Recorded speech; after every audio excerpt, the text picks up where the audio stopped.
There's a moment in life when your pain stops being loud and becomes quiet, and somehow that silence hurts even more. You sit there, staring at the pieces that used to be your plans, wondering how everything slipped through your fingers. It's strange how suffering makes time feel heavier, almost as if the world keeps spinning while you stay stuck in the very same place. And in that stillness, one question rises. Why is this happening to me? Calvin understood that question better than most people who quote him today. He wasn't a philosopher speaking from an ivory tower. He was a grieving father, a persecuted exile, a man surrounded by illness his entire life. And yet, he dared to say something counterintuitive. Nothing falls outside the scope of God's hand. It echoes the quiet conviction of Psalm 31:15, "My times are in your hands," not as a slogan, but as a lifeline he clung to in the midnight of his own soul. And maybe that's the part that unsettles you, because if your life is truly in someone's hands, then your pain isn't a stray detail. It's part of a story that feels too complex for you to read right now. You sense it there, beneath the confusion, like a thread pulling you towards something you don't fully understand. And that's exactly where Calvin invites us to look next. Not at the pain itself, but at the mind behind it. Pain has a way of clouding everything, your judgment, your memories, even your sense of who you are. When life stops making sense, you start reaching for any explanation that feels solid enough to hold on to. And that's exactly why this conversation matters. Because if your suffering isn't an accident, then there must be a wisdom guiding it, a wisdom older and steadier than your fear. This is where Calvin steps into the room, not as a distant theologian from the 1500s, but as someone who wrestled with the same questions that haunt modern hearts.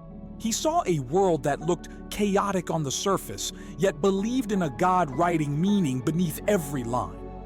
Calvin's relevance isn't in his age, it's in his honesty. He refused to pretend life was neat, yet never allowed despair to have the final word. And that's why his voice matters today, especially to you. Because behind your confusion, there's a quiet longing for assurance, something, or someone, who can make sense of what you can't. You're not just looking for answers, you're looking for a truth sturdy enough to stand on. And that's where the heart of Providence begins to open, right in the places where your certainty runs out. It's unsettling to think that nothing in your life is random, especially when the things that hurt you feel so unfair. But Providence doesn't deny the pain you feel, it gives it context. Calvin often said that what looks like chaos to us is order from God's perspective, the way a tapestry looks messy from behind but reveals a pattern when you step to the front.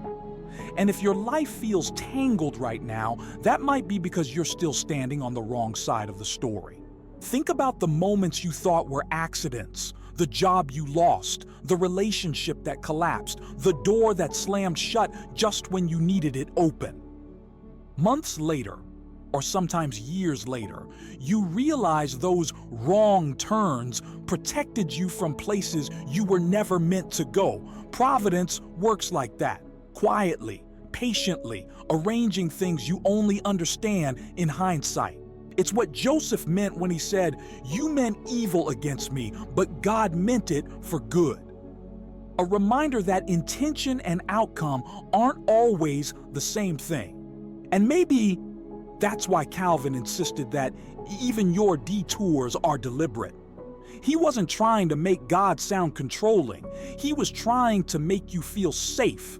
Because if God's hand governs everything, then even the chapters you'd erase are part of a plot designed for your formation. And once you see that, something shifts. Not the pain itself, but the weight of it. And that shift prepares you for a deeper truth waiting in the next step of this journey. Suffering doesn't just hurt. It reshapes you in ways comfort never could. It has a strange way of exposing the parts of you that you'd normally keep hidden. Your fears, your impatience, the beliefs you only discover when they break. Calvin understood this better than most. He saw trials not as barriers, but as chisels in the hands of a craftsman. And when you think about it, every strong person you admire carries scars that once felt unbearable. There are seasons where pain forces you to grow in directions you never planned.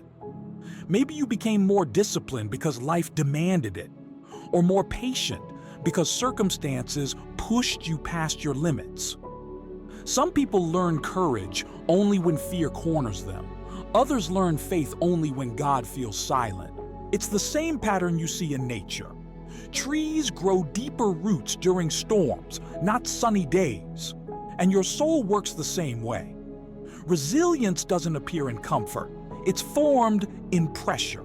That's why Calvin didn't treat suffering as something to escape at all costs, but something to examine. He believed trials reveal what's fragile in you so God can strengthen what lasts. And if this moment in your life feels like everything familiar is being stripped away, it might not be punishment, it might be preparation.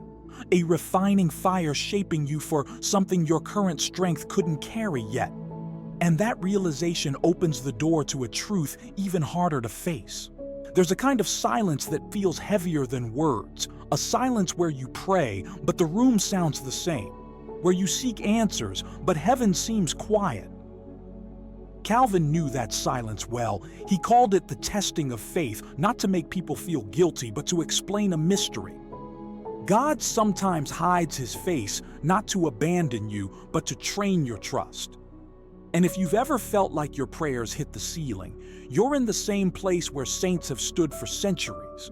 Think of it like a teacher stepping back during the hardest part of the lesson.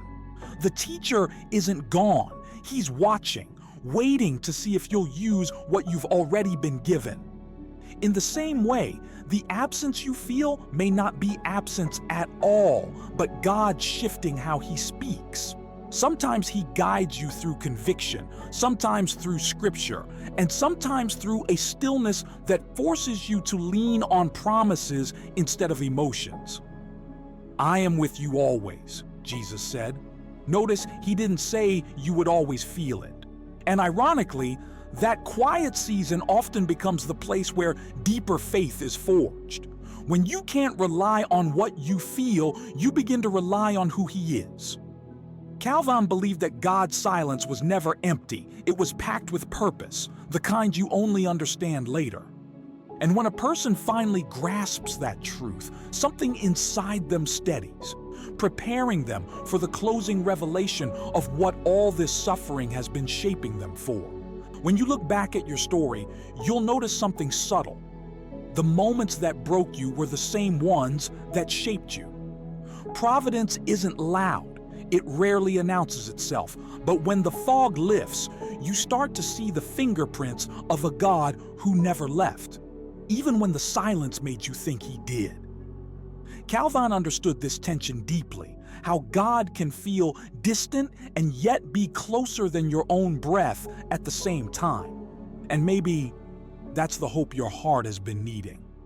Not a promise that life will suddenly make sense, but the assurance that none of it has been wasted. Your suffering is not a loose thread. It's part of a design you're still too close to see. Like a tapestry woven from the backside, all you notice are knots and tangled lines, but the artist sees the final picture. And one day, that picture won't just explain your pain. It will redeem it. So if your world feels fragile right now, hold on to this. The same God who governs galaxies is quietly guiding your days. You are not forgotten. You are not drifting. And the story he's writing through you is far from over.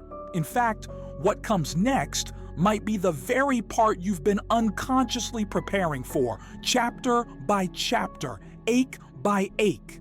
If this touched something in you or helped you breathe a little deeper in the middle of whatever you're carrying, then don't walk this path alone.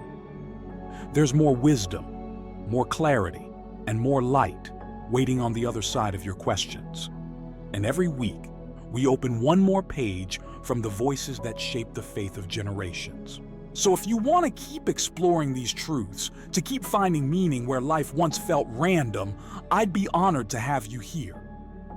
The Reformers left us a treasury of insight, and together, we're bringing that light into the world again. One lesson, one story, one moment of clarity at a time. Subscribe to the channel and let's continue this journey, slowly, thoughtfully, and with the kind of wisdom that doesn't just inform, but transforms. There's much more ahead, and I'd love for you to walk with us as the story unfolds.